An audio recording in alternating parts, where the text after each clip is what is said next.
Bang Edwin, Ya, seperti Edwin. apa akhirnya Fadel hari ini datang nih menjalani pemeriksaan atas laporan dari Nikita sendiri?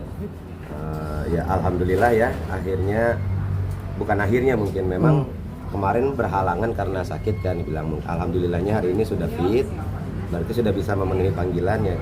Kalau saya bersyukur, bagus, biar prosesnya bisa berjalan dengan sesegera mungkin. Jadi kalau saya pribadi sebenarnya sudah lelah, apalagi adik saya gitu. Ini kan terlalu, kalau kita bilang kita mengikuti proses dan memang prosesnya seperti ini ya. Kalau kemudian di panggilan kedua bisa memenuhi, alhamdulillah, terima kasih. Terima kasih sudah mau memenuhi panggilan dari bapak-bapak pihak dan ibu-ibu kepolisian. Nextnya kita hanya tinggal menunggu seperti apa resultnya, prosesnya seperti apa, kita ikut, kita turut sama hukumnya. Itu aja sih. Ada rencana datang? Stop dulu, pelan-pelan. Oke. Ini satu ya, saya kan tadi bilang tiga ya. 3, 4. Ini satu, enggak, tiga. 3 aja. Kan tadi gue bilang 2 atau 3. Jangan belok-belok. Pertanyaan kedua, Bang Edwin ada rencana? pelan-pelan, mbaknya dulu. Ada rencana datang untuk ketemu langsung dengan Fadel dan seperti apa nanti reaksinya? Seperti apa ya? Ada rencana ingin bertemu dengan Fadel dan reaksinya seperti apa? Kalau reaksi maksudnya gimana ya? Apa di expect saya tahu Enggak, ketepok ya kan enggak juga gitu. Enggak gitu. Artinya ingin memberikan pesan apa secara langsung kepada Fadel? Ya kalau insya Allah nanti saya akan coba datang juga untuk mengasih semangat sebetulnya. Jalani prosesnya dengan baik bro. Kalau memang ada fakta-fakta yang dirasa membantu untuk meringankan dirimu atas kasus ini, keluarkan. Kalau kemarin kan kita lihat Nak Fadel ini, kalau bilang nak ya, karena kan usianya usia keponakan saya ya sebetulnya gitu. Nak Fadel ini kemarin kan melakukan press conference, kemudian marah menampilkan bukti press conference tersebut yang harusnya dibuktikan ke penyidik, malah ditaruh di saat press conference. Plus lagi bukti tersebut malah kalau menurut saya pribadi salah, bukan salah gimana nya, salah ketika itu disajikan di sana. Karena harusnya itu disajikan, bukti itu dihadirkan kepada pihak penyidik, bukan kepada teman-teman wartawan. Mohon maaf ya, bukan bermaksud bagaimana. Tapi ini kita lagi dalam proses hukum. Kalau memang punya bukti valid yang luar biasa bisa menyanggah atas segala macam tuduhan, simpan baik-baik, temukakan saat ditanya oleh penyidik. Bukan ditaruh di mana-mana untuk, apalagi itu adalah bukti rekam medis. Rekam medis aja kita udah tahu ada hukum tertentu yang mengatur hal tersebut. Saya lupa hukumnya seperti apa, mungkin kalau bicara soal itu Bang Fahmi lebih paham. Kalau saya hanya orang awam yang, oh ini nggak bisa loh, ini kan hak pribadi seseorang atas informasi medisnya dia. Kalau dia orang itu tidak mengizinkan, nggak boleh. Nah kalau kita bicara orang itu saat ini adalah ponakan saya, Laura. Tapi kita masih ingat juga Laura di bawah umur. Dan ketika Laura di bawah umur, siapa yang berhak atas rekam medis tersebut selain anak ini? Orang tuanya. Berarti saat mau menyajikan bukti tersebut, izinlah dulu sama adik saya selaku orang tuanya. Kalau izinnya sama saya mungkin nggak bisa juga. Toh saya adalah sekedar paman, sekedar om. Apapun lah sebutannya di Indonesia Raya ini, ada yang om, paman, pak, b, encang, uwa, ya feel free. Saya nggak masalah silsilahnya, saya nggak peduli. Intinya saya dipanggilnya om. Gitu. Jadi kalau izinnya ke saya mungkin nggak ngaruh, karena saya kalau dibilang berkekuatan hukum atas anak ini, ada yang berkekuatan hukum pertama ibunya. Secara legal formal kartu keluarganya ada di dalam kartu keluarga adik saya Nikita ini gitu. Laura ini nggak dalam kartu keluarga saya. Kalau Laura dalam kartu keluarga saya, mungkin saya bisa memberikan izin. Om tulang lunak, ini kemarin saya punya bukti USG, saya mau tampilkan, oh silahkan Nak Fadel. Itu mungkin saya bisa kasih izin kalau saya berhak atas Laura ini. Tapi kan tidak, dia hanya langsung semerta-merta saya punya bukti USG. Itu buat saya, waduh, Anda di depan ada jurang, Anda bukannya mundur bikin jembatan, Anda terjun dengan sukarela. Jadi ya sudahlah begitu. Oke, pertanyaan terakhir. Enggak dulu, abang ini, mbak ini baru datang. Jadi saya cuma ngasih 3 pertanyaan. Mbak sini terakhir. Niki hari ini kan ke Jepang ya. Mungkin ada yang disampaikan ke abang gitu.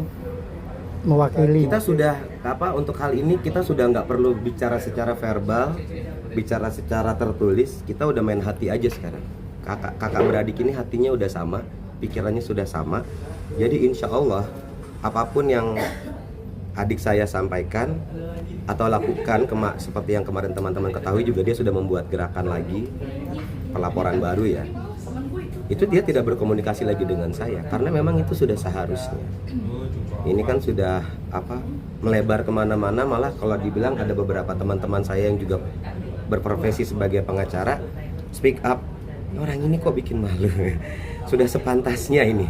Bagus adekmu melakukan ini bro, bagus adekmu melakukan ini, karena ini juga clear di air untuk para pengacara yang lain bahwa pengacara memang supposed to be tidak melakukan itu, tidak melakukan bahwa harusnya kan antara klien dan pengacaranya harus sangat amat jujur.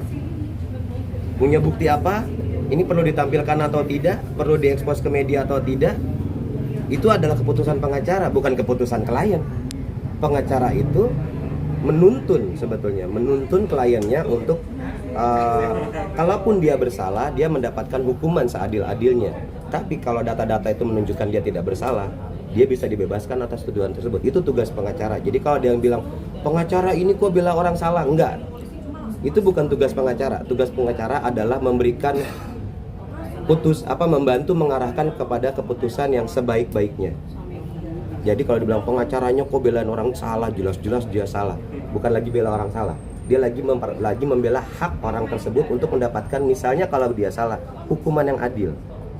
Pun dia tidak bersalah, ya dia seharusnya dibebaskan. Berdasarkan apa? Berdasarkan bukti-bukti valid yang disajikan ke penyidik, bukan disajikan ke wartawan. Kalau boleh satu lagi tadi satu dan terakhir ya. Kalau udah boleh ya, maaf. tadi soal Pak Bang Rasman ngomong bahwa Nikita Mirzani menelantarkan anak selama beberapa tahun, dan kemudian pada saat pulang ke sini tiba-tiba kok baru dar-der-dor memperjuangkan haknya Laura. Seperti apa mungkin tanggapannya Abang? Sorry, tadi ngomongnya kecepatan, boleh agak pelan? Nikita Mirzani dibilang menelantarkan anak, dan kemudian sekarang dibilang baru memperjuangkan itu kemana aja gitu, karena kemarin dia dibilang melantarkan anaknya. Oke. Ini pertanyaan terakhir ya, habis ini saya minta udah, karena saya takut saya terlalu banyak bicara nanti saya malah salah. Ya, ini pertanyaan terakhir, saya jawab ya di sini. Kalau dibilang menelantarkan, ini adalah bentuk kita memberikan kesempatan kepada Laura untuk silahkan kamu mencoba independen. Rasakan kerasnya dunia lah. Dunia ini nggak manis loh. Kalau kami grab terus, ibaratnya kami megang pasir nih.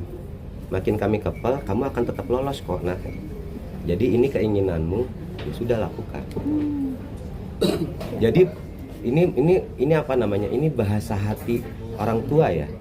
Ketika mulut sudah tidak bisa berucap, minal aidin wal faizin, bukan. Ini biasanya ucapan minal aidin wal faizin. Ketika mulut sudah tidak bisa berucap, itu bentuknya adalah doa. Kalau memang sudah tidak dipegang secara fisik, tinggal hatinya yang menjaga. Kalau kita lihat dibilang menelantarkan, adik saya nangis loh ketika tahu bahwa kan dia juga sendiri statement, saya sedikit mengutip, entah salah atau benar ucapan adik saya ini sedikit ini.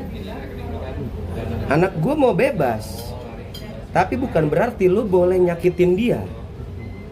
Kalau dalam artian tadi menyakiti adalah orang-orang sekitarnya juga menguliti bla bla bla bla bla. Kalau buat saya pribadi itu mungkin terkontrol oleh Niki, mungkin saya nggak tahu ya, saya nggak tahu ya. Tapi ketika sakitnya lebih ke arah fisiknya, physically gitu. Mentally saya bukan mengentengkan secara mental. Tapi toh dunia ini akan menginjakmu sangat amat keras nah. Jadi kalau bila bentakan kecilku patahkan hatimu, lebih keras dari itu dunia akan menghakimimu. Ku bentuk jadi nyanyi. Maaf ya. Enggak, jadi udah gitu aja. Jadi kalau dibilang menelantarkan, itu bukan menelantarkan, itu adalah bentuk orang tua memenuhi keinginan anak. Kadang Laura pengen bilang bebas itu ya. Ya, anak kan Laura kemarin pun di mobil ngomong saya, aku independen om. Makanya teman-teman minggu lalu saya imbau untuk ayo jangan panggil Loli lagi ya. Karena anak ini ketika dia ingin independen, dia ingin melepas sebenarnya identitasnya dia. Ingin melepas identitasnya dia yang terkait dengan ibunya. Tapi nama Laura nggak bisa dilepas dari itu karena itu adalah nama lahir. Buat saya tone-nya Laura itu jauh lebih positif. Karena seingat saya Laura itu adalah anak yang baik.